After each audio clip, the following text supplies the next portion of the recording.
Trevor even picked me up from the airport, and I'm looking around for this car, and I'm just like, I don't know, maybe he's not coming. And all of a sudden, who steps out of a Jeep Gladiator? The Jeep pickup truck. I thought it was a local. He's like, all right, hop in, Senior Bowl week.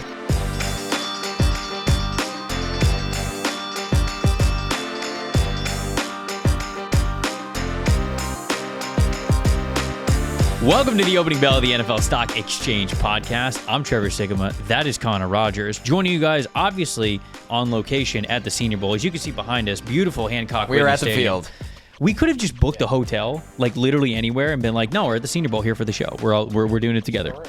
It just could have been a random hotel room in Albuquerque, New Mexico. But hello, I'm Trevor Sikkema. This is Connor Rogers joining you guys for the Senior Bowl midweek wrap up. We got two practices in the books, and what you and I are going to do here, since the third practice is normally a little bit lighter anyways. I feel 2 days of practice in the books. Correct. Yeah, So you're right. total. You're Yep. right. You're right. Thank you for clarifying that. So we've got the first 2 days of practice in the books. The third practice, like I said, a little bit lighter. So this is kind of a time for us to really begin our assessments. And what we're going to do here on this show is we are going to give you guys the risers and fallers from every single position at the Senior Bowl. Now, we're not going to break down every single player, but of the positions, we're going to be able to highlight a lot of guys have been standing out and also maybe disappointing a little bit. Yeah, I mean, it's been obviously a lot of highlights and a lot of different guys dropped out before the game, so it's kind of changed our attention to certain other players. And this will be just, everything we've seen in 2 days. And you and I have been on the field and trying our best to split up watching groups, so we're not watching the same exact plays because it's a lot of ground to cover. Of course, the film comes out and you can get into the film and catch up on literally everything, but I think it's best for this show that you and I have tried our best to differentiate what we've seen. So, I mean, we could just honestly jump right into it. And this is a really, really good roster, man. I know that we talked about that over the last couple of weeks, how excited we were for this event. And, even though we didn't do an official Senior Bowl preview, we're hoping that this can be more than I'm glad we did. What do you mean? We would have talked about Graham Barton and Troy Fontenot. And that's very true. Honestly, I feel like 40% of that show would have been players that had to drop out because of injury. That's very true, yeah. So you guys are welcome, honestly. Yeah, we didn't screw up for once. Speaking of screwing up, it took us an hour to try to record in here, but I thought when we were filming together, it was supposed to be easier. Right, that's the whole point. The point of it. So hopefully there's no echo. Hopefully you guys are enjoying a smooth audio performance. Quarterbacks. Let's talk about quarterbacks here. Easy place to start. So one quarterback team, because obviously there's 7 quarterbacks here, 3 on one team, 4 on the other. One team very clearly better than the other 2 days into practice, and that is the national roster, which has Sam Hartman, has Michael Penix Jr., and has Bo Nix. I assume that something that you're going to talk about from the positive standpoint has to do with one of those guys. Am I correct? Yeah, and I think, right, when you start there, to talk about the difference, I mean, you have Penix and Nix could very well go in the first round of this draft, and there hasn't been anything here to sway away from that opinion. I don't think through 2 days they've been dropping back and uncorking the ball 40 yards down the field consistently. Just the flow of practice hasn't really put them in positions to do that. Right. And Sam Hartman's the third quarterback on that team, a little bit of a different player than them. Not the same arm strength, but a guy that knows how to manage things and, has even run a little bit. We were laughing at that interaction with Peyton Wilson. Yeah, yes. You confirmed with Sam. There was a funny little play that happened on the first day of practice where good coverage. It was an 11-on-11 play. Sam scrambles out to his right, and he's running up the sideline, and Peyton Wilson from NC State is tracking him, and Sam kind of beats him to the angle to beat him up the sideline. And mid-play, Sam Hartman sees that it's Peyton Willis who is running at him, taps him on the helmet because he knows he's got him beat. Right. Peyton's not going to take him down. He taps him on the helmet. He says, "Just like old times, huh, bud?" Full speed. And it goes back to, I asked Sam about this, and he confirmed that is what he said. But goes back to the ACC days when Sam Hartman was at Wake Forest and Peyton Wilson, longtime NC State linebacker. So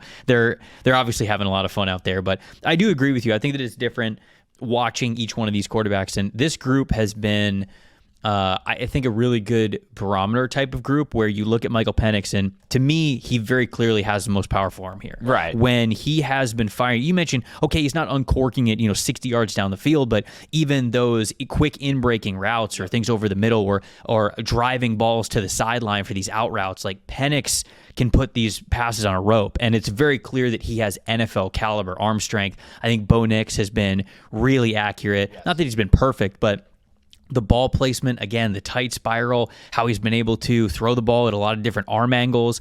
To me, that's been very impressive. And then when you look at Sam Hartman, I think that Hartman has been fine this week, and he is somebody who I think is playing well. But when you put him next to these two guys, it's very clear he does not have the arm strength that Michael Penix does, and I don't think that he has that pinpoint accuracy with velocity the way that Bo Nix does. So I don't want to say that like Hartman's a faller, because honestly, like Hartman might have been the best quarterback in the other agree. Group, but it is, see, that's a good part of this Senior Bowl is you get to see these guys kind of next to each other, and that was my assessment of the three that we had there. And maybe that was some of the thinking when putting these rosters together, that Hartman had the best chance to keep up with Penix and Nix more than the guys on the other roster. Just put Joe Milton on there and just have him uncork it. Yeah, I think Penix has had the best throw I've seen this week. On Wednesday, he threw a deep out to Devontae Walker, who finally someone beat Quinyon Mitchell. Finally. Nobody here has been able, and we'll talk a lot about Quinyon Mitchell. This probably isn't the place for that. Ooh. But we'll get there. Walker finally got the best of him, and he dropped the ball. It hit him right in the hands, and Mitchell played through the rep, but that was that's the difference you see here standing on the sidelines, is the velocity and the timing with Penix and Nix, to be fair to him. And Nix, I think you nailed this. Some of the best plays he's made has been improvising to manipulate the pocket and then make a simpler throw. But how he got to make that simpler throw is what stands out. With Penix, it's the fact that he's going to challenge every area of the field at an event that they've never thrown to these guys. They've never worked with these coaches. We're in the end of day 2 here. You do see issues with the timing of wide receivers or the flow of practice and things like that, but you can really evaluate physically where these guys are at. I'm just looking at their measurements right now. Michael Penix over 33-inch arms. He almost had 34-inch arms. That is just, it kind of goes into that unorthodox style that he has where he looks like he's got this longer release. It's because his arms are really long. When you put him next to Bo Nix and Sam Hartman, they're just over 30-inch arm length. So that's a much bigger wingspan and a much more bigger arm length there for Michael Penix. With D-line hands. Michael Penix. Yeah, what were his hands? Over 10 inches, right? Yeah. There's 10 3/8, I believe. Yeah, there's going to be no Joe Burrow comparisons there with Michael Penix Jr. Is there somebody that you would dub like the biggest winner from that group? I still think it's Nix, just because of how accurate I feel like he has been. He's been the one who's been taking the reps with the ones. He's always the first quarterback out there, and I think he's handled things really, really well. So even though he hasn't like uncorked it for these incredible highlight plays, I think he is having a really good week. And to me, he is not doing anything to take away from first round caliber status. So I feel like Nix, not that it's a runaway, is probably one of the biggest winners, if not the biggest winner so far from that quarterback position. My takeaway after 2 days, this has just not been a quarterback event this year, and that's talking about all 7 of them, really. They're when you look at the drills and stuff, they're not really asked to push the ball a lot. I think the offensive lines have been overwhelmed quite a bit, where there's a lot of pass plays that are breaking down. But I think the takeaway is, and this isn't a winner to me, but it's a takeaway that's just confirming what we thought, Nix and Penix are just in a different category by quite a few rounds than everyone else. Like they're the fringe round 1 guys. I haven't seen a round 2 guy in this group. The only other one that has a shot to sniff round 3 would be Michael Pratt, and I wouldn't put him there right now. You don't either. think Spencer Rattler's got a chance? With everything that people were talking about him going into the week? I would never want to say not a chance, but he wouldn't be a day 2 guy for me either. I think some of the decision making, I think the NFL might think he's a day 2 guy. He's a quarterback. Anything can happen. Right. I think he's pretty small, and the decision making is pretty questionable. Yeah. But obviously, another guy that can really throw the ball. Yeah, 6 foot flat is what he came in at. We were kind of told that the NFL was higher on Spencer Rattler. Jim Nagy was talking about that before the week, that scouts and NFL teams are a lot higher on Spencer Rattler than NFL media is. Yeah, I wonder what that means, though.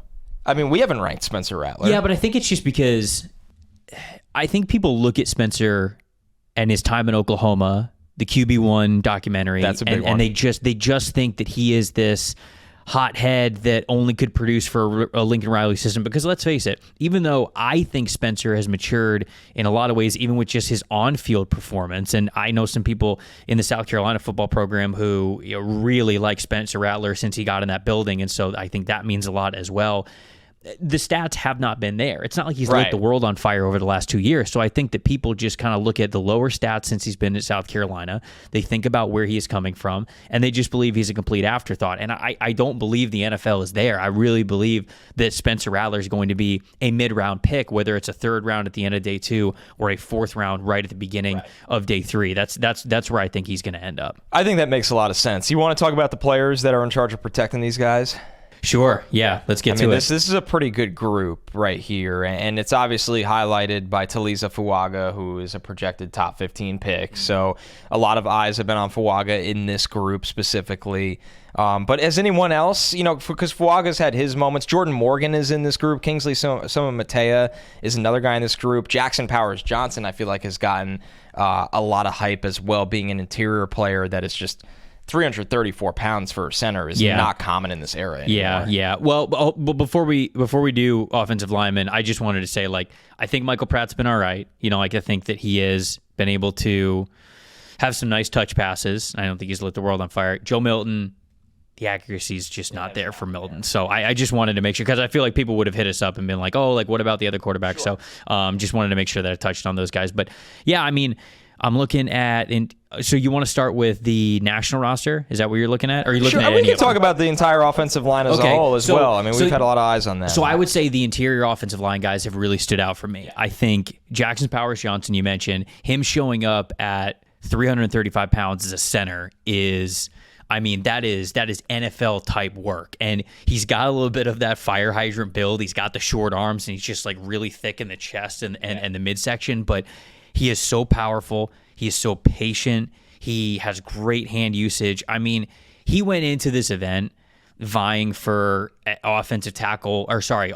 interior offensive line 1. Was he going to be that first interior offensive lineman taken? I think it was a battle, him, Zach Frazier. He's recovering. He's not doing drills, but the center from West Virginia, Troy Fontenot, who we thought we were going to see at this event from Washington, he ends up dropping out. And I think, I don't know exactly why Fontenot dropped. It could be injury related. It was long season for Washington, but him not playing in this event, no question about it, has opened the door for a lot of momentum to go to Jackson Powers Johnson's way. And to me, when you talk about risers, he is the biggest one to me, not because he was thought of as an afterthought and now has jumped up a lot in that regard, but I think he's a lock for the first round now. Wow. I do. I think he is a lock for the first round. I think somebody is going to take him because you look at him and you go, who's going to take a center that high? It's not just him being a center. He's got reps at guard, dominated. He's got reps at center, dominated. I just think that the NFL is getting a in-person look at what this dude is, and I truly think that he is going to be a first rounder. There's no more,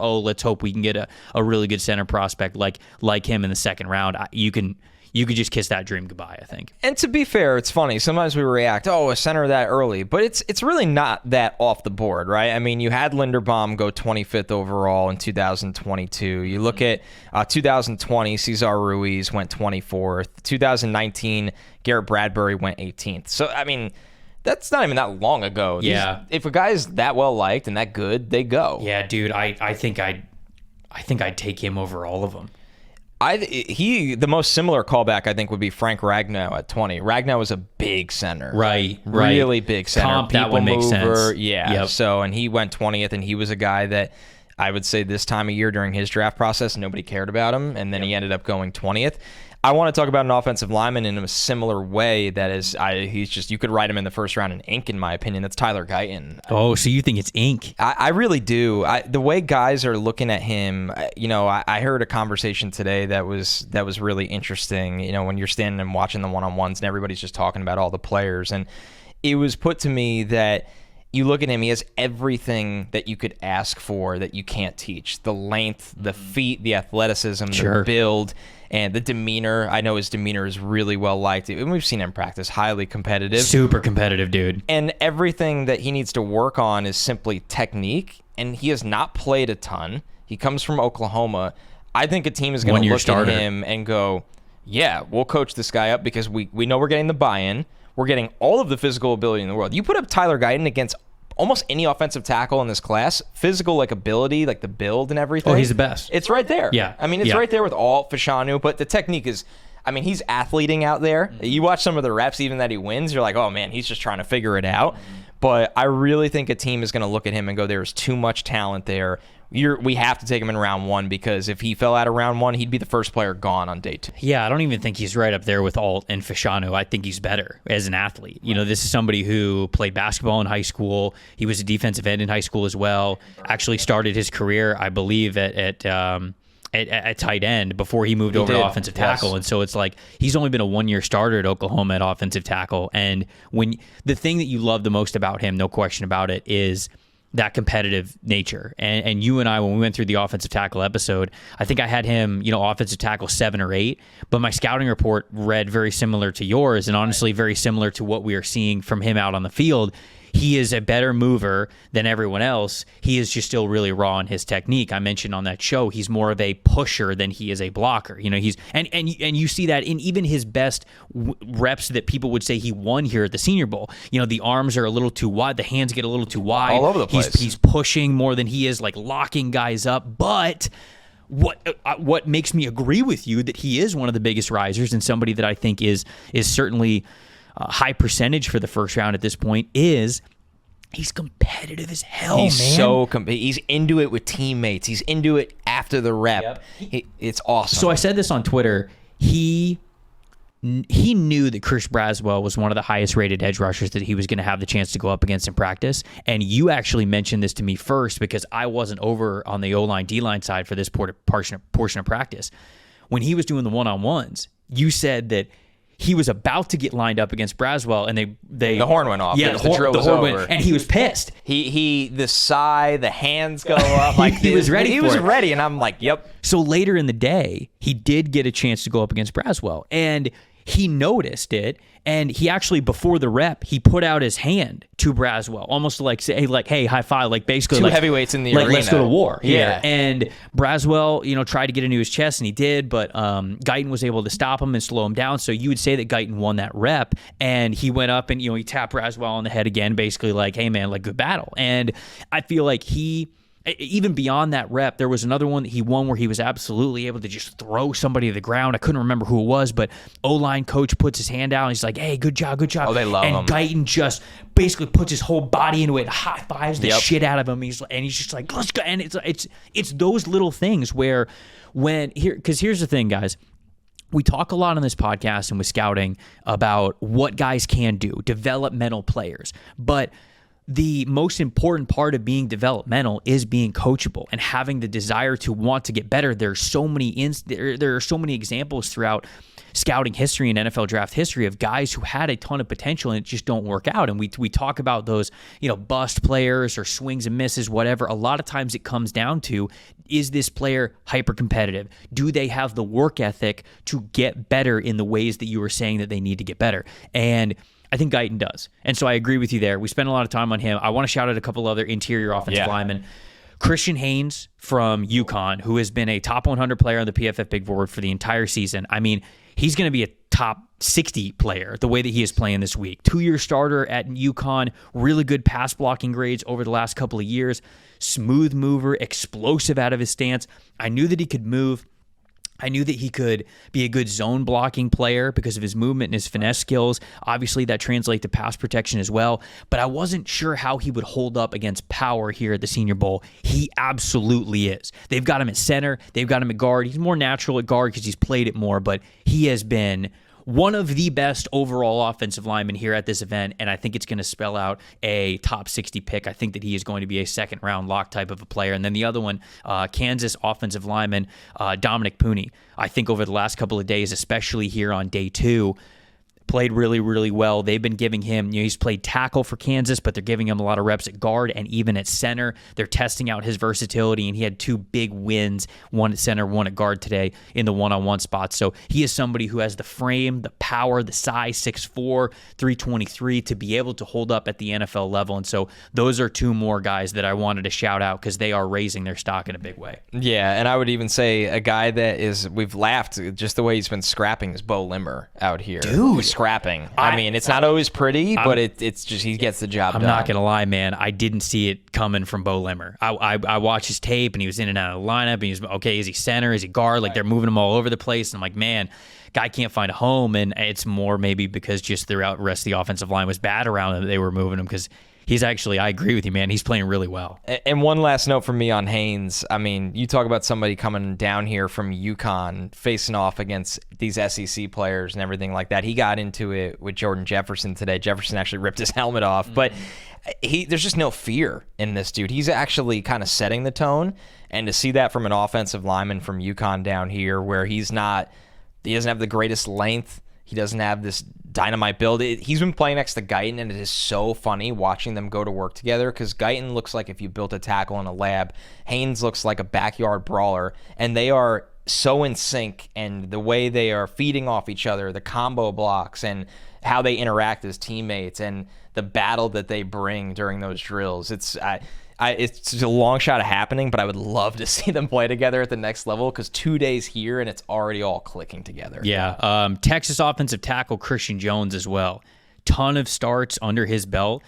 He is also somebody who has really stood out here today. I thought that he was probably like maybe mid day 3 pick, maybe late day 3 pick, just because, okay, he's been in college for, I think, 6 years, 5 or 6 years. He's a 5-year starter. I mean, he's got 48 starts, and it's like, okay, the experience is great, but why are you still in college, right? So I think that a lot of people just felt like, yeah, he was just going to be average, but he has been really sound. Him and I think Javon Foster from Missouri, both of those guys, 2 super experienced players that you went, okay, why are you not in the NFL already? Are you athlete enough to play here? And I think both of them showing a lot of experience, showing a lot of success, and playing really well.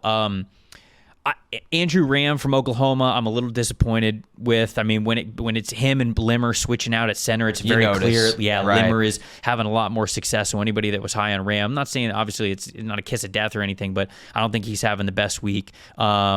Kingsley from University of Florida, Egakon, or I can't remember how you say his last name. I should know this as a Gator. I really should. But I think, has been struggling this week as well. I think that Tanner Bordolini has played well, but he was a little bit up and down. Like, he had some reps that he lost, I think, on day 2. So he's been a little bit of up and down. But just to give people a little bit of both the rising and falling, those are a couple of guys that I was like, not as impressed with them as I was some of those other players. And I feel like some of those guys that you just went through have had their hands full, considering the D-line they have to face. It's been nasty. It's top-heavy on one side. That it would be the national team. They have Latu. They have Michael Hall.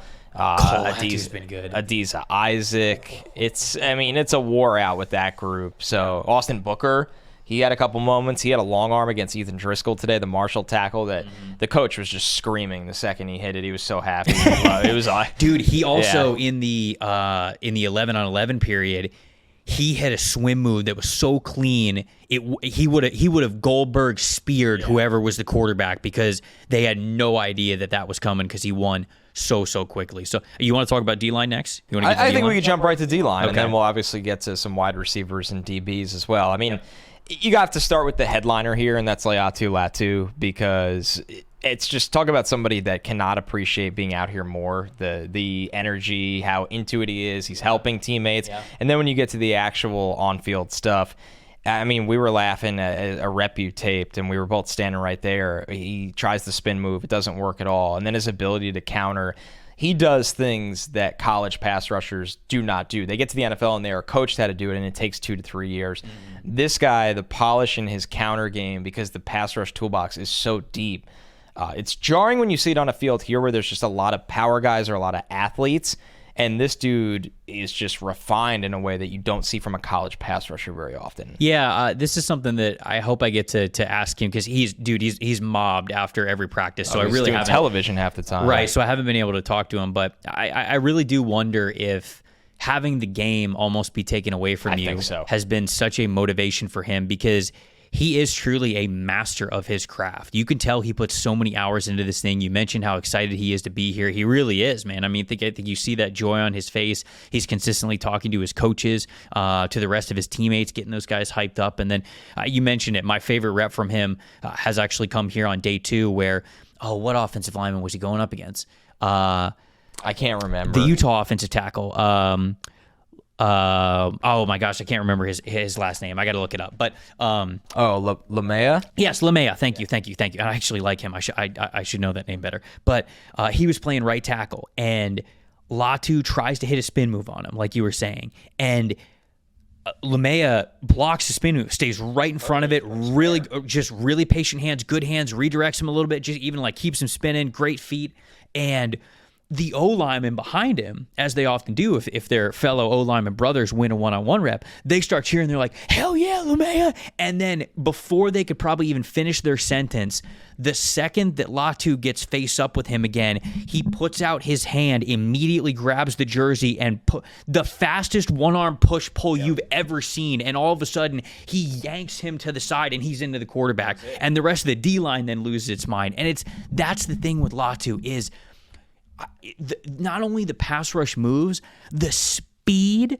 to counters. Yes, is just, it's all in sync. It is so natural, and in a split second. Look, his arm length, they measured his arm length here at the Senior Bowl. It's 13th percentile for edge rushers. We told you guys in this podcast, I had been getting some information that he was probably going to have short arms, and when he gets to the combine, he's not going to test like some of these other freak athletes. I almost just like don't care at all. I have to care a little bit because it's an athlete's league. In this class too. The dude better go top 20. He's too good to not go top 20. So he's been awesome. Some other offensive defensive linemen. Darius Robinson from Missouri. Just him standing next to his peers. He is a different cat. He's Goliath. He's huge. He's strong. He sets the edge well in run defense drills. And then when it comes to pass rush, he may not be as proficient as some of these other guys, but he can explode. Like, he's an athlete. Like, he's got juice. And so a player that still needs to develop. He was playing interior defensive line his entire career until this past season when he was an edge for the first time. And so it really just sounds like a lot of NFL teams, there could have been a ton of buzz about him. So for somebody who, I mean, I gotta raise him up in the PFF mock draft simulator, because right now you're getting him in like the 4th round, and I don't think that's possible anymore. Like, there's people are talking about 1st round buzz with him. I'm not on 1st round buzz, but I think we are talking about a day 2 player, probably 2nd rounder at this point, for as highly as people are talking about him. So wanted to shout him out too, for sure. We do want to get through players throughout this as well that have had, not the craziest 2 days. And I think for me, I've wanted to see a little bit more out of Chris Braswell so far. A player with a serious power profile, fringe round 1 kind of guy. Yep. I haven't seen that power translate out here against some of these higher end offensive linemen. And I just personally expected him to run through a lot of the competition, and maybe I set my expectations too high, but he was definitely, I wouldn't call him a faller. It's a little early for that, but I think it's been underwhelming, I would say. Yeah, I mean, it's an opportunity for him to play really well, and I agree with you. I don't think he has. I don't think he's like seized this opportunity, if you will. Brandon Dorlus from Oregon, I think there have been a couple of nice reps from him, but also like day 1 was definitely a slow burn for him. I agree. He's been a little bit up and down, so that's somebody who I'm hoping finishes the week strong. He weighed in at 272. Now, he's somebody who I've talked about on this podcast. You and I actually didn't have him on the edge rush episode because we were waiting to put him in with the interior defensive lineman, but not at 272. Like, you got to get a lot closer to 290 if you're going to play. And if he plays at 290, I'm okay with it. But to me, that's still his best, because he's not an edge bender. Like at 272, you're just a 3-4 defensive end. That's pretty much what you are. And if that's the case, fine, but that doesn't get drafted very high. For him to get drafted as highly as possible, I think he would need to be more of an interior defensive lineman and kind of dedicate himself to being more of a 3-tech, and I thought he had success there during his tape at Oregon. So, he was somebody who I wanted to mention is a little up and down. I've been pleasantly surprised with Michael Hall Jr. from Ohio State, especially this day on Wednesday. He wins with a lot of quickness, and if I'm going to be honest, this event is kind of tailor-made for him. Without a doubt. He's a one-on-one winner. Right. You see that on his tape at Ohio State, but it is good that he is winning. Right? I mean, like, if he wasn't, then I'd say, what are you going to do? I'd be like, you're a 5th-round pick. And I don't think that's necessarily the case anymore. He was showing a lot of heart. He was somebody who was also really talking to his teammates, really talking to his coaches. And as a 3-technique, pass rush, one gap penetrating kind of a defensive lineman, I think he's having a really good week. I think, too, with a player like that, it's becoming easier to project him where he's an interior situational pass rusher, but he could be a damn good one when you watch him here. The ability to get off the ball, the ability to shoot gaps, arm over, rip move. So I'm with you on that one. It's good to see him kind of come back to life. I know we liked him over the summer, and it felt like a quiet year for him compared to expectations. And then you kind of have the opposite player, a dude that just, he transfers to Florida State this year, and he was dominant, especially the second half of the season, Braden Fisk. Holy shit, that dude's quick. I mean, so he's a transfer from Western Michigan. He just never stops. No. Every rep is a total dogfight. Yep. He just is going 100 miles an hour. Yep. He's somebody that's played a lot of college football, so you see the refinement with the hands to stay off of blocks. But the classic player that just goes 100 miles an hour, and he was literally wearing out offensive linemen in drills. Yeah, no, I agree with you. His quickness is absolutely a calling card trait that I think could be something that you lean on at the next level. T'Vondre Sweat, I have also been, I don't want to say like pleasantly surprised with, but like he's been performing well. Like I think that he has played really well, and his tape says it over the last 2 years. And I don't know.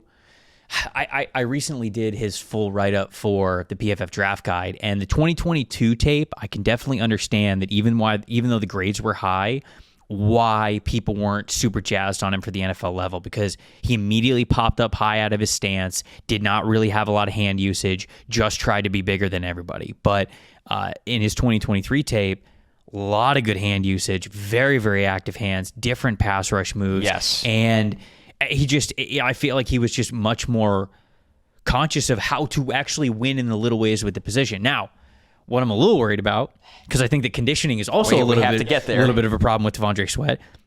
He chose to not weigh in here in Mobile at the Senior Bowl. Texas has him listed at 362. How much bigger are you that you did not want to weigh in? I mean, I got to think he's over 380. We were 5 feet away from him. As somebody that's doing this long enough, you can kind of stare at someone and get within a 20-pound range. I would guess he's 384. Just guessing. I don't have any inside info. Good touch with the 4. You like that? Throwing the 4 in there. That's a veteran move. And you're right, Trevor. It's crazy that he didn't weigh in, which is, it says everything. He looks gigantic, but he's still playing well. He is. Now he's gonna get tired on an NFL field. Right. And I think he's a rotational dude. He's an early down rotational nose, but that's important at this level in this league. Yep. So, but he's got to dial that in for the combine. Even if it's 370 at the combine and you're working your way down. Do sauna suit, whatever it is, man. You got to weigh in at the combine. Yes. You can't, unless he's just not going to go, but he's going to go. So, he might actually, his team actually might be handling this very, very well, because you want to be bigger and heavier when you're actually playing on the field at the Senior Bowl. And then he's got 3 weeks to drop 20 pounds, which for me and you, dropping 20 pounds in 3 weeks would not be, we'd have to go extreme UFC tactics to do that. But for T'Vondre Sweat, honestly, you put this dude in a sauna once a day, walk down the block every morning for 3 weeks, he can get down to around 360, 365, and then you're lighter to run anyways. Right. So, hey, I don't know. Maybe he is. He's figured out the system. Somebody was telling me this the other day that once you get weighed at the combine, that's it. That's your weight. That's your weight forever. Yeah. Teams aren't going to recheck you. They're not really going to update their websites to show you how much they weigh. So maybe T'Vondre Sweat is handling this exactly correctly. Anybody else from the D-line before we move on to a different one? I think that covers it up pretty well. That was definitely a deeper group. I think Marshawn Nealon is actually having a really good week. The Western Michigan pass rusher, super long arms. Super long wingspan, almost an 80-inch wingspan from Marshawn Nealand, and he's somebody who I think the motor is always running hot. You mentioned that with Fisk. I think that's the case with Nealand as well, so I think that he is playing well.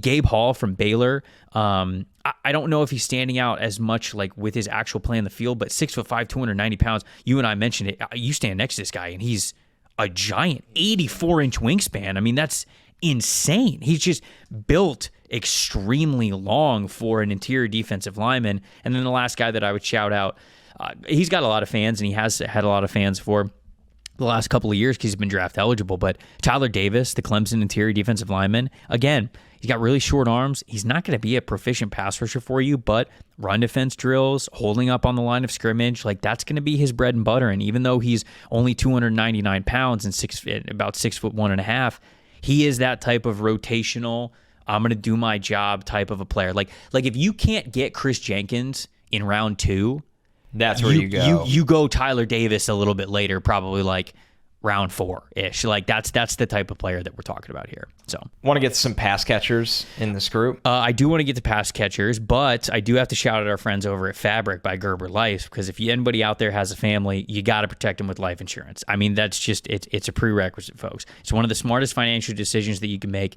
And starting the new year, it's a perfect time to get it done, so you can focus on whatever else this year has in store for you. It was designed by parents for parents to help you get high quality, surprisingly affordable term life insurance policies in less than 10 minutes. Fabric has flexible policies that'll fit your family's budget, like quality policies such as $1 million coverage for less than $1 a day. You can get a personalized quote in just minutes and apply whenever it is convenient for you, all online into your schedule. You go from start to covered in less than 10 minutes with no health exam required. Join the thousands of parents who trust Fabric to protect their family, and apply today in just minutes at meetfabric.com/stock exchange. That is meetfabric.com/stock exchange. Policies are issued by Western Southern Life Assurance Company, not available in certain states. Prices subject to underwriting and health questions. All right, take it away, my friend.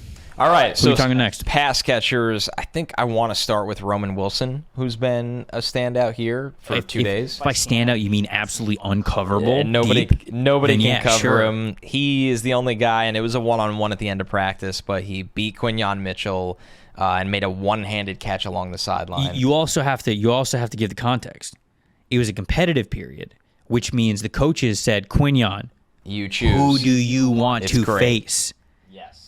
And he chose wrong. And he pointed right at Roman Wilson, and he said, "F that guy," flipped him the bird. No, he didn't. He didn't do that. But it's great that he chose the guy that's had the best week here out of the wide receivers. Oh, you want to see? No. That's Mitchell in a nutshell. Dude, coaches do that on purpose. Right. They want to see if you're going to be a coward, and you're not going to go after whoever the top guy is. Who is it that you thought didn't know names? Which is fair. I mean, what do you mean? I thought we were talking to somebody during competitive period. They asked him, and he didn't know names, so he had to say like 20 from. No. I forget who. I don't remember. And maybe I don't want to blow up his spot, but it's just, I can't remember. But I get it. That. They're meeting these people for the first time. It's not that they're not competitive. It's that they're like, I literally don't know his name. Yeah, I don't know. What do you want from me? So yeah, Roman Wilson had a one-handed catch that was awesome. Penix threw it. It was along the sideline. It was against Quinyon Mitchell. Mitchell kind of stumbled when he was getting into his back pedal, and even Roman Wilson stumbled on the way to the sideline.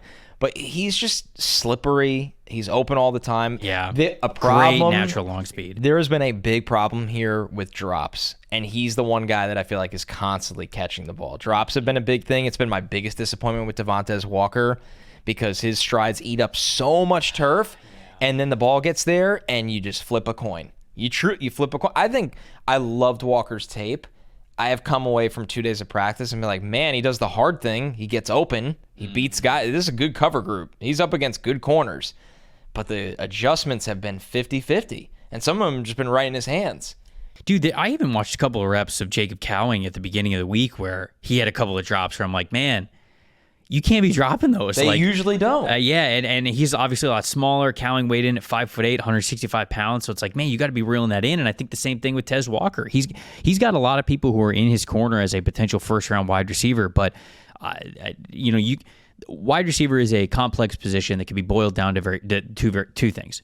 Get open, catch football. Right. That's it. It's those two things. Now, there's a lot of different ways in which you need to go through achieving those two things, but those are your two jobs as a wide receiver. And so when you do not do one of them well enough, that's 50% of your job. And especially, if you can't get open, sometimes you can do the other part, the really tough part of catching it, and you can still survive in a league. But if you got too many drops, man, I mean, just coaches aren't going to put up with you. So I'm not saying that it's doomsday for Tez Walker. I obviously still like him a lot, but I agree with you. I thought that, along those same lines, I think I've been a little disappointed with Malachi Corley, but it's hard for me to say that because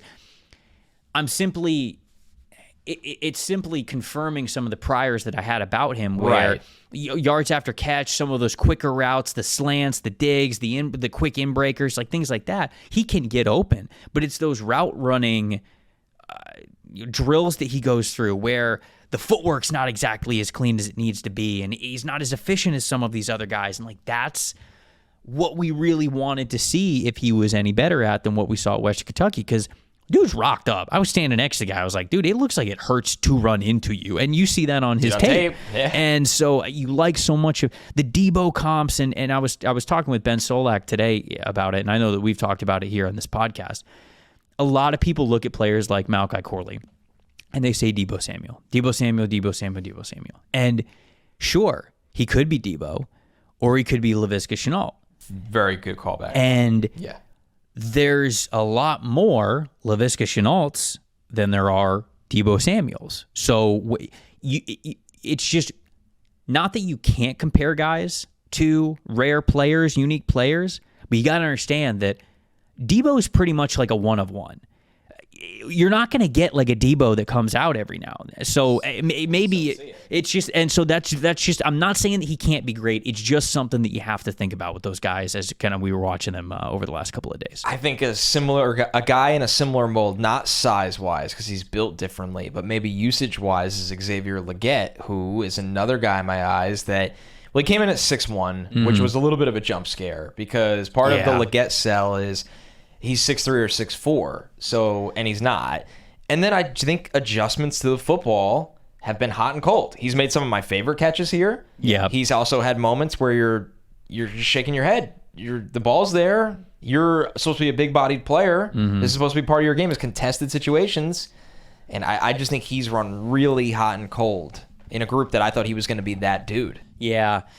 And I don't mean to say that like Legette's had a terrible week. I don't think you're saying that either. I don't think he's been terrible, but it is kind of a little weird when you're known as a contested catch dude. You come in 2 inches under what we thought you were going to be. Your arms are shorter, your hands are smaller, and it just kind of all goes into, okay, the scouting report probably reads a little bit differently now that we see that your measurables are different. Now, again, like he's had some nice catches at the sideline. He's still winning with physicality at times, but it's not as dominant as maybe we wanted it to be. A lot of people bring up a DK Metcalf comp when they talk about Xavier Legette and what he could be at the catch point, an AJ Brown type of a thing. And he might have that sort of mentality or desire to be that kind of a receiver, but he's not as big or as strong as those guys. And so it is more difficult. It's a little different. And that's just something that you have to think about with him. Now, back to the positive note, Ricky Pearsall has been sick.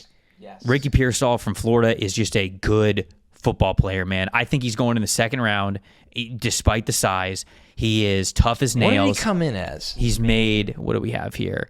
He is 6 foot flat, 193, 30 and 3/4 arms, and just over 9-inch hands. He doesn't look small on the field. No. Cowing looks small. Yeah, but he doesn't look big, obviously. No. But I think average. He looks between 6 foot, 6'1", and again, the one-handed catch this past season where he gets absolutely obliterated by two guys and he somehow hangs on. He's had a couple of contested catches here already, and he is.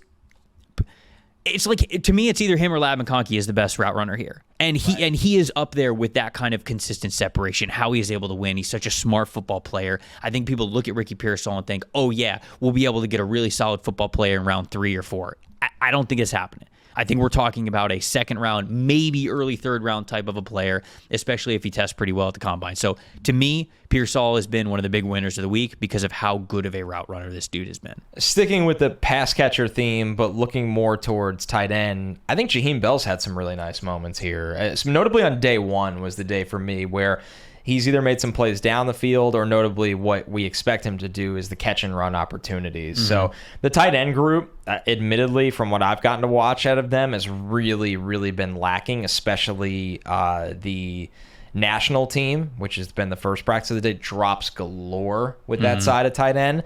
But I thought Bell flashed in a way we expected him to on day 1, is that very unique move tight end weapon that we've liked to watch in college now. Yeah, I mean, I'm going to be honest. Like, I just haven't really noted any of the other guys. Like, I haven't. I've noted the drops. Nothing's really stood out. But certainly Bell has had, I think, the biggest catches of everybody from the tight end group. Barner had an unfortunate drop. Brevin Spann-Ford had an opportunity to be a one-on-one winner in the competitive period, and he did not complete that. Theo Johnson, I think he's huge. He's passing the eye test for sure. He's 6'6", 257 pounds. And so I think teams are just going to like the size overall, but it's not like he's dominating in that regard either. So I'm with you. I think it's a more quiet tight end group. Some other wide receivers that I know people are going to ask us about. I think Jamari Thrash.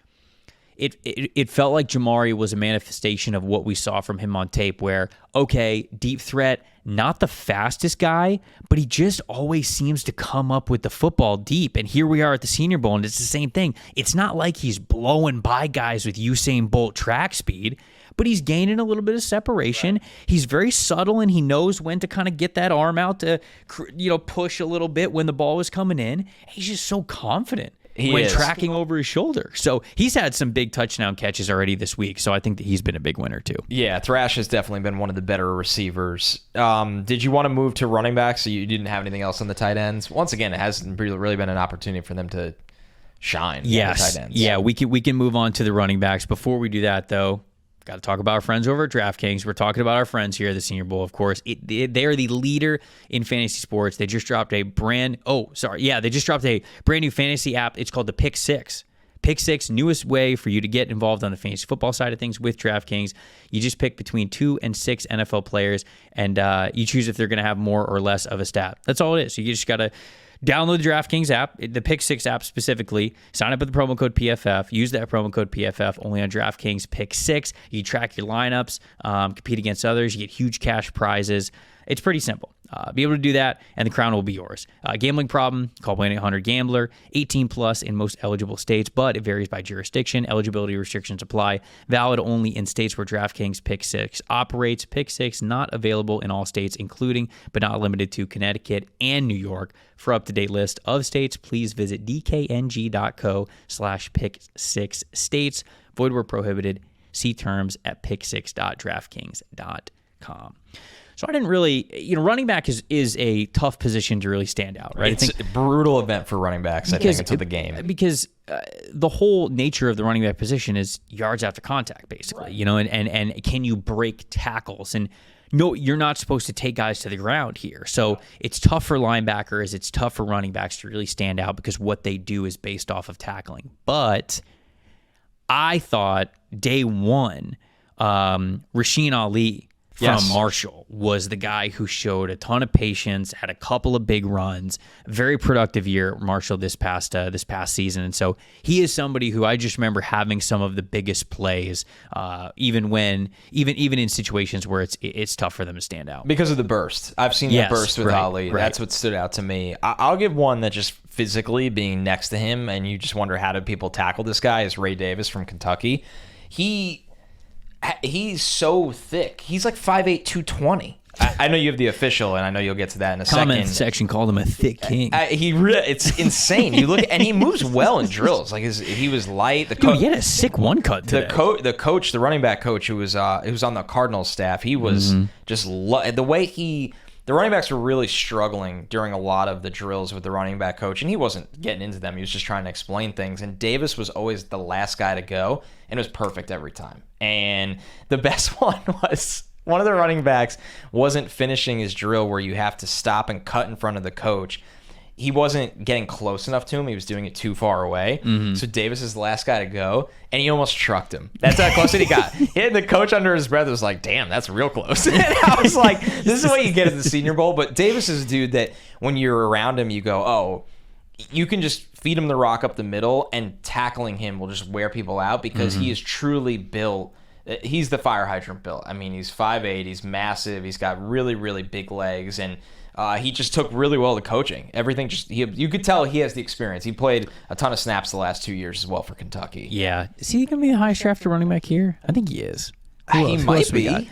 We got Cody Schrader, and Schrader had a great year. Marshawn Lloyd? Oh, yeah. It's either going to be him or Marshawn Lloyd. Marshawn Lloyd's had some nice reps where he's got some good yards after the catch. I mean, he's a very explosive running back, so I think that he is somebody who could be drafted higher than Davis. But, I mean, I agree with you. I think the teams are just going to really like Ray Davis. He had the best run of the day in the scrimmage period at the end of the second practice here today on Wednesday where it was a nice little run up the middle. Okay, you got the original block from the line of scrimmage, and then normally you're running into linebackers and they're blowing the play dead. But there was a lineman that was climbing to the second level, and he put his foot in the ground, and he had a sick jump cut that immediately changed directions. And it was like, oh, okay, like even with tackling, I don't think you get him in that situation. And then he was up the sideline. So I agree. I think that he is definitely standing out. Is anybody disappointed from the running back position? I don't know if anybody's disappointed. It's hard to 106 missed tackles forced, by the way, the last 2 years for Ray Davis. Ooh. So he's created a lot of yards. I think that I wonder if Dylan Lobby, the New Hampshire running back, I wonder if he is just kind of like a pass catching specialist. I was wondering if we were going to kind of get here and maybe he's able to stand out more. And I think that you're right. I think the game itself is a little bit better of a judge for that.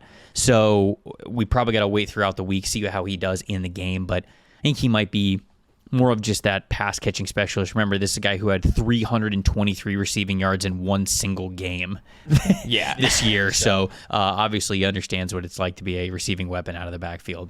Unless I missed it, we haven't seen the backs work in pass pro through 2 days. I have not seen that yet. I'm almost positive we haven't even seen it.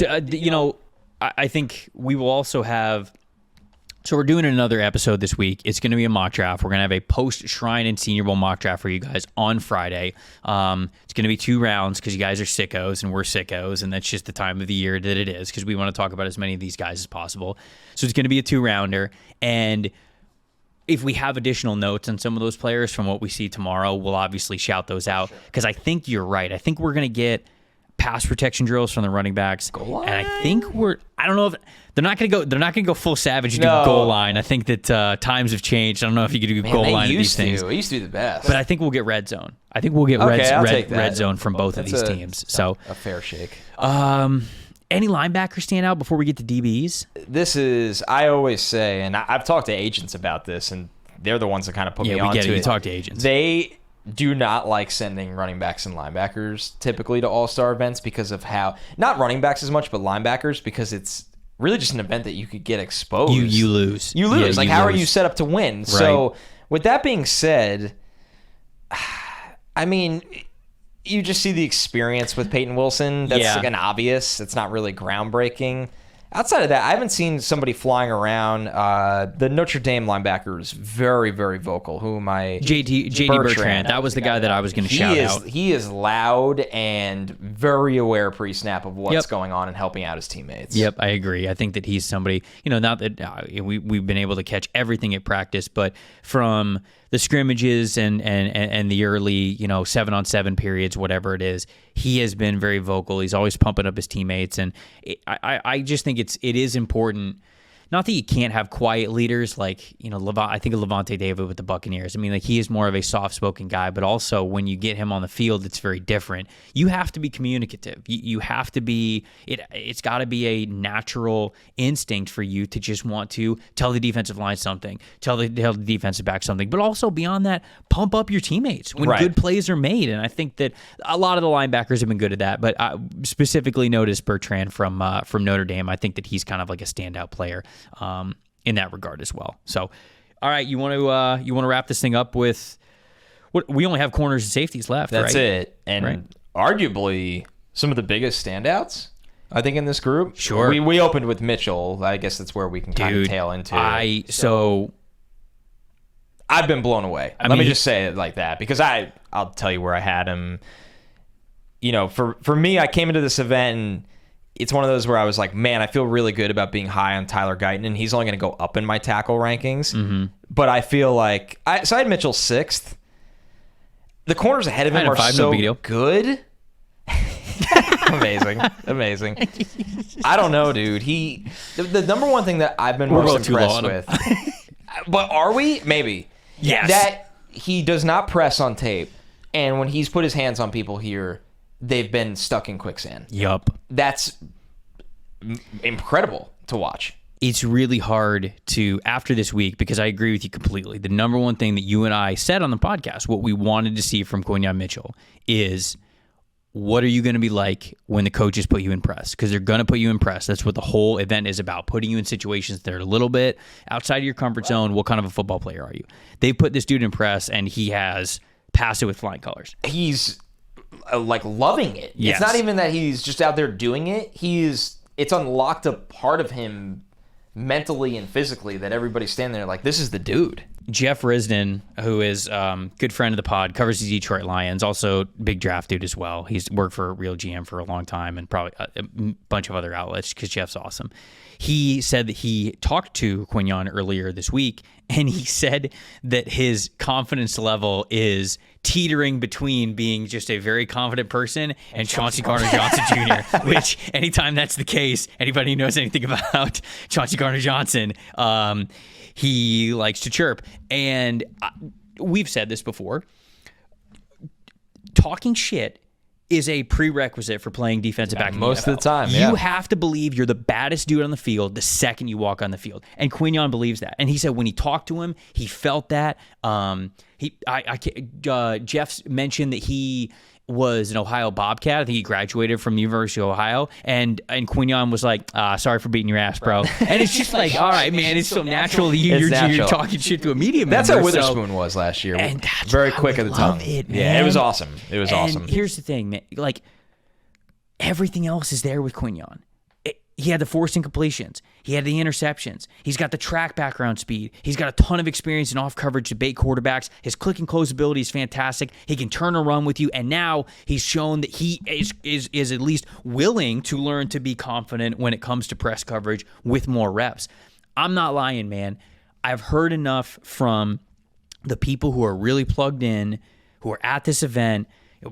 Brad Spielberger, again, friend of the show, was talking to a scout as well, and his buddy was raving about how good Quinyon Mitchell is. I genuinely believe that there's a shot this guy could be the first cornerback taken. I wouldn't bet against it. I truly believe after the week as he is having, I think he could be the first cornerback drafted in the 2024 NFL draft. He's going, I think, top 15. Yeah, I mean, it certainly feels like 20. It's one of those things where there were plenty of teams high on him before this, but he came into this event and just totally unlocked a different part of him. One corner that I haven't talked a lot about on our show, I'm looking forward to watching more of his tape, and I think he's had some big moments here, is Cam Hart from Notre Dame. He's big. Dude, yeah. He's played the ball really well. Mm-hmm. He's extremely physical.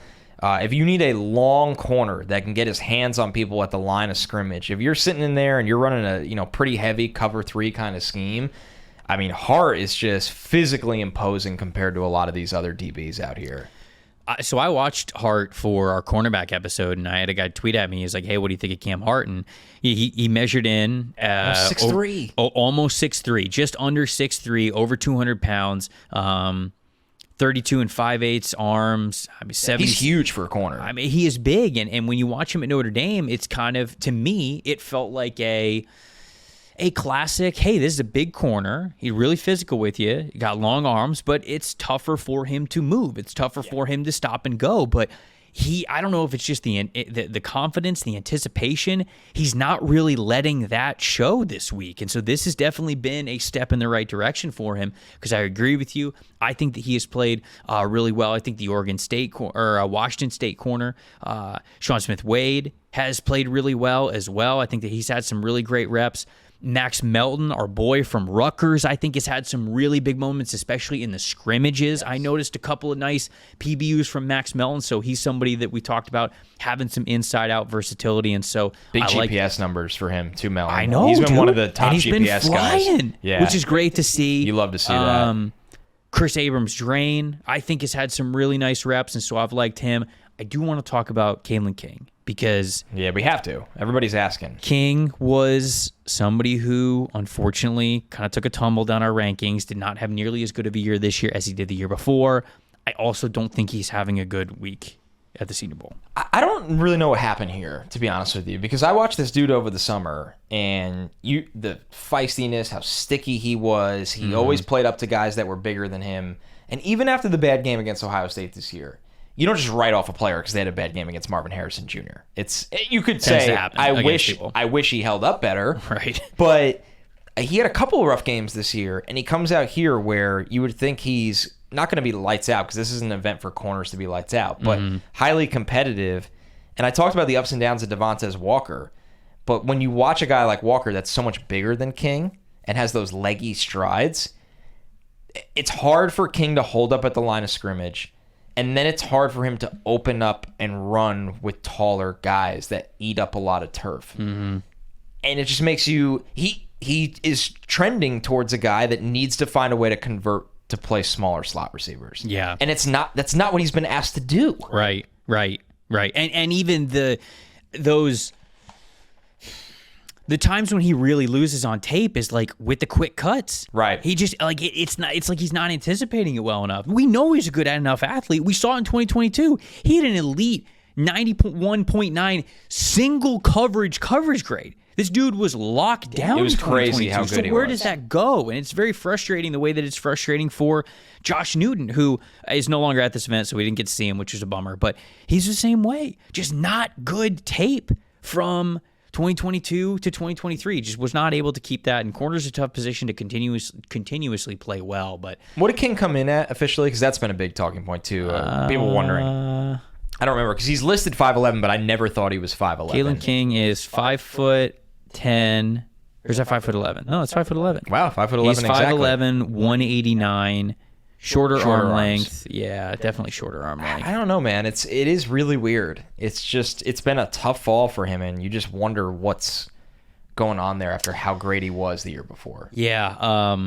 Also, I did want to shout out, I believe this was a later ad, Jarvis Brownlee Jr. from Louisville. Right. He had he was, to me, the best DB, including Quinyon Mitchell, today. The Wednesday practice. The one-on-one was nuts. He had 3 reps in a row where not only did he win the rep, he put himself in good enough position to intercept the football 3 times in a row. Nobody does that. Not here. Not in any one-on-one situation ever. One-on-ones, the wide receiver is supposed to win. You have all the freedom in the world. You have the entire field to work with. The guy's got to play island coverage against you. There's nothing over the top. There's no linebacker on the inside. There's no help anywhere. You know when the ball's coming. The corner doesn't. He can't be overconfident at any point. And Brownlee Jr., who I admittedly don't know a lot about, and I'm going to watch him the second that we get home, he was incredible. He was incredible today. So originally, I was looking this up now. Transfer from Florida State. He's been a starter for Louisville the last 2 years, and feels like he got a lot better in 2023 and is carrying that momentum to the Senior Bowl. But I mean, you look at the deeper numbers. It was not great in 2022. So maybe a dude that just has improved a lot with a lot of playing time at the college level. I mean, you're looking at somebody that has almost 1,400 coverage snaps at the college level. And he's playing really well, man. He's playing super Good well. to see him get that call up. Any other corners or safeties? I want to shout out? I think that was it for me. I thought I had one safety. Sion Vaki, our guy. I mean, Vaki's just such an interesting athlete. Did you see he got reps at running back? No, I didn't catch that today. Yeah, I was wondering if they were going to do that. Renner caught that. He said that Vaki was getting reps at running back, which Why I'm not? pumped about. Maximize your skill set. 100. You were good at it in college. 100%. Offer everything at the next level. I think Jalen Simpson's been playing really well. The Auburn safety, who used to be a corner, was struggling at corner his last couple of years, contributing there, and then he switches over to safety. He's light for a safety. He's only 178, and so the run-stopping part of the job, you don't really get exposed in when you're not tackling and bringing people to the ground. But he reads coverages really well. Early part of the season, he had a bunch of interceptions, and I think those instincts were showing up here. So in terms of what he can do to help himself, I thought he was standing out as one of those safeties. So Jalen Simpson is somebody who I've definitely noticed. I think one of the cooler moments I saw this week with the DBs was there was randomly a ton of kids in the stands. They were diehard Missouri fans here. Mm-hmm. I mean, diehard. And they were young, and they were yelling all practice. And Chris Abrams' train ran over to them. You got to realize after practice, all the media from the stands is allowed down. There's news networks. There's the NFL network. There's everything. These guys are asked to do TV. They're asked to talk to scouts. They're asked to talk to media, all the way from YouTubers and bloggers to national columnists.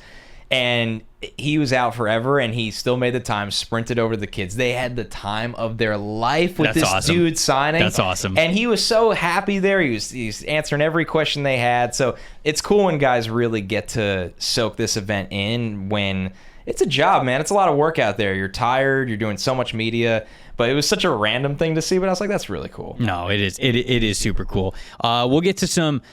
and maybe final shout outs that we forgot before we wrap it up here. One more big day. But I want you guys to hear this out, okay? If Patrick Mahomes throws for 1 yard, you guys win. All right? You can add an extra layer of excitement to the big game with our friends over at Prize Picks. Take advantage of their exclusive Patrick Mahomes free square offer. If Patrick Mahomes throws for more than 1 yard in the Super Bowl, you win. You could win a prize. I think he's got a shot. I think he does have a chance. I mean, I'm not going to guarantee anything, but I think he's got a shot. You could win a prize by rooting for one of the best quarterbacks in the NFL. Don't miss your chance to get in on the action and win big with Prize Picks. Sign up today and claim your free square. It's the largest daily fantasy sports platform in North America. Easily the most exciting way to play DFS. It's just you against the numbers. You pick more or you pick less. Folks, it's that easy. Instead of battling thousands of different players, including pros and sharks, you just pick more or less on 2 to 6 player stat projections, and you just watch the winnings roll in. Prize Picks even has a reboot policy, so your entries will stay in play even if one of your players gets injured. For football or basketball, if you got a player who exits the game in the first half, doesn't return in the second, that player is rebooted. Prize Picks is the only daily fantasy sports platform with an injury insurance policy. Share your personal experiences that you guys have had with Prize Picks. Let us know. Tweet at it. I mean, we've been talking about Prize Picks for a while now, so if you had any big-time hits like our boy Eli has had throughout this season that we've been talking about on this show, let us know. Shout him out on the show. The website is prizepicks.com/NFLSC. Sorry, I was looking for it. Use the promo code NFLSC for a first deposit match up to $100. PrizePicks.com, NFLSC. Use the promo code NFLSC for a first deposit match up to $100. You pick more, you pick less. Folks, it is just that easy. That's it. There we go. That is it. Wrap up for 2-day coverage here of the Senior Bowl. Like we said, we got one more day here in Mobile. And whatever we learn from that, we will bring to you guys in the mock draft episode that we will have later in the week. But kind of just been fun, man. I've really enjoyed getting to watch some live ball with you and get to do an in-person podcast with you. This is always fun when we get to do one of these, and we'll have the opportunity to actually do these a couple more times. Super Bowl. We're at Super Bowl next week. We're at the Combine a couple weeks after that. We can't lose right now. I know. Trevor even picked me up from the airport, and I'm looking around for this car, and I'm just like, I don't know, maybe he's not coming. And all of a sudden, who steps out of a Jeep Gladiator? The Jeep pickup truck. I thought it was a local. Person here, and he's like, all right, hop in. Senior Bowl week. I was told let's go. I was told that I was getting a Volkswagen Jetta, and instead I hit the unlock button in the spot where our car is, and it is a Jeep Gladiator truck. So anybody out there that drives a Jeep Gladiator, we're having a good time. Shout out to you. Yeah, we are having a good time. A lot of Dunkin' Donuts trips in the morning to try to fuel. That's why you come to Mobile. The practice energy. You do for Dunkin' Donuts. Yes. Yeah. It's the only place you can get Dunkin' Donuts. That's why you do it. If you guys have any questions on the players that we talked about or other players, let us know. Best way to do that is in the YouTube comment section, youtube.com/@NFL Stock Exchange. We can tell you about all sorts of players. I know there's probably some guys that we didn't even get to mention, and we probably have takes on them. You know, whether it's a lot of words, a little bit of words. If you ask about them in the comment section, we will try to reply to as many as we possibly can. Let us know who you guys think have been standing out from the Senior Bowl. We know that this is televised. It's on NFL Network. You guys can sometimes get the film. You can see the clips. Who you might really want your team to draft. We would love to hear from you. If you are audio only as well, you can get in on it too. At Tampa Bay Trey, at Connor J. Rogers on X as well as Instagram. Anything else before we get out of here? I think that sums it up. Obviously, stay tuned for the big 2-rounder that we're taping on Friday when we get home. I can't wait. It's going to be a beast. I can't wait. But a lot more Senior Bowl thoughts. It's easier when you package the entire week together. Right. Right now, it's a sprint of 2 days. I think it'll be fun, especially for the guys that we know are going to be those top 60-ish picks. Once we get to talk about them in mock draft format, we get to talk about what they do well specifically for a team, right? And so we'll get into a lot of those specifics as well. But that'll be a good time. We got one more day of Senior Bowl action coverage for you on Twitter here as well on this channel. Hopefully you guys have been enjoying a lot of the YouTube shorts that we've had over the last week trying to cover this event for you guys as best as we possibly can. So I'm Trevor Sikkema. That is Connor Rogers. Thank you guys so much for watching and listening to the NFL Stock Exchange podcast. We'll see you for the mock draft on Friday.